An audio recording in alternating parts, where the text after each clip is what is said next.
If you would like to contact me, send me an email at monty_collier2000@yahoo.com.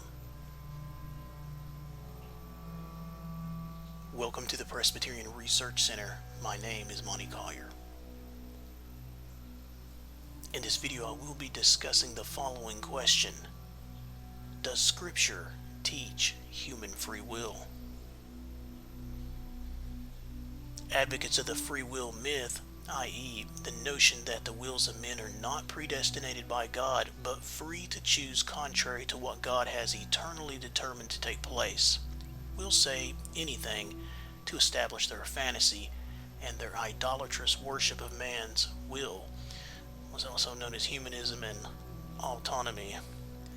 Free willers, those advocating for the myth of free will, you see, they have to make up something, for their claims are simply not found in Holy Scripture. One standard idiotic claim made by free willers is that commands infer ability. This failure in basic grammar and logic is often seen in Arminian, Roman Catholic, Pelagian camps, so forth. So, when the Bible commands a person to believe the gospel, the free willer fallaciously thinks, this means I can believe the gospel. Thus I have free will. He's teaching that ought implies can, and that's a non sequitur. Recently, a free willer advocating the heresy of compatibilism, i.e. the false notion that God's absolute predestination and human free will are not only both taught in the Bible, but also logically compatible with each other, made the following stupid claim: commands do not imply ability for unbelievers, but they do imply ability for those who believe the gospel. Now, of course, like all free willers, the compatibilist never showed a single indicative verse from the Bible to establish human free will apart from God's absolute predestination. They just beg the question and hope you accept it. Free willers, whether they are compatibilists, papists, Pelagians, Arminians, Mormons, or Van Tillians, are refuted by the most simple and basic rules of logic and grammar. Consider the following. Imperative sentences, by definition, are commands, so they infer nothing. Commands infer nothing for unbelievers, nor do they infer anything for those who do believe the gospel. Why? Because the rules of logic do not change from one person to another. They are objective, fixed, and unchangeable, for they are part of the eternal and immutable mind of God, who said, and I quote, "Come, let us reason together," end quote. Isaiah chapter 1 verse 18. You can also check out Malachi 3:6, where it says, "For I am the Lord, I change not." Compare the two.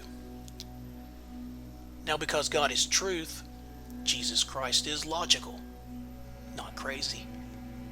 This is inferred from John 14:6 and John 17:17, as well as Titus chapter 1 verse 2.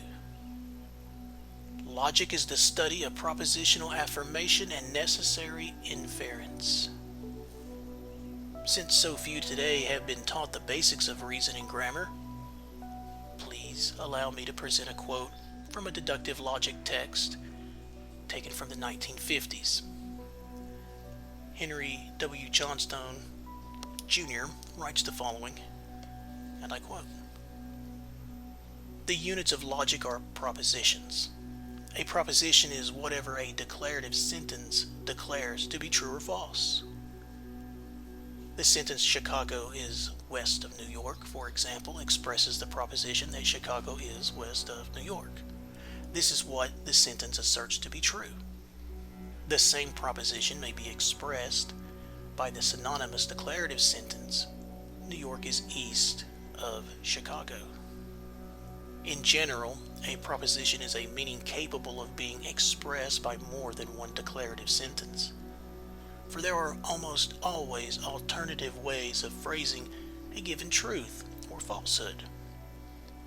The cat is black and le chat est noir have almost nothing in common except the proposition they both express. Only declarative sentences express propositions. Exclamatory, hortatory, optative, and imperative sentences do not.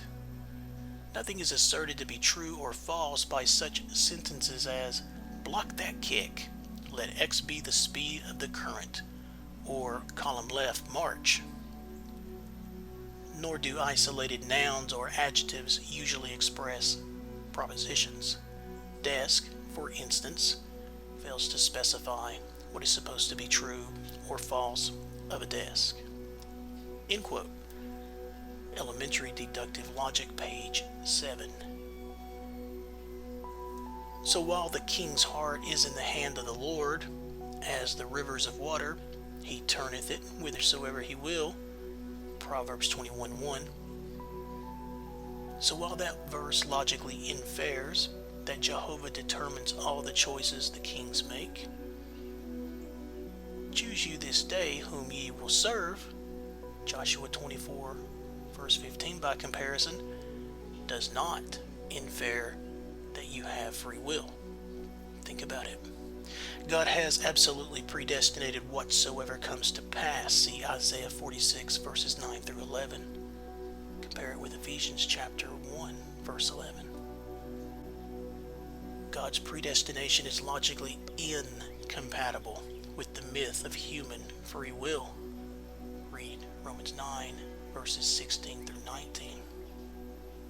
And so the myth of human free will is to be rejected for what it is. And what is it? It's a human tradition. God bless.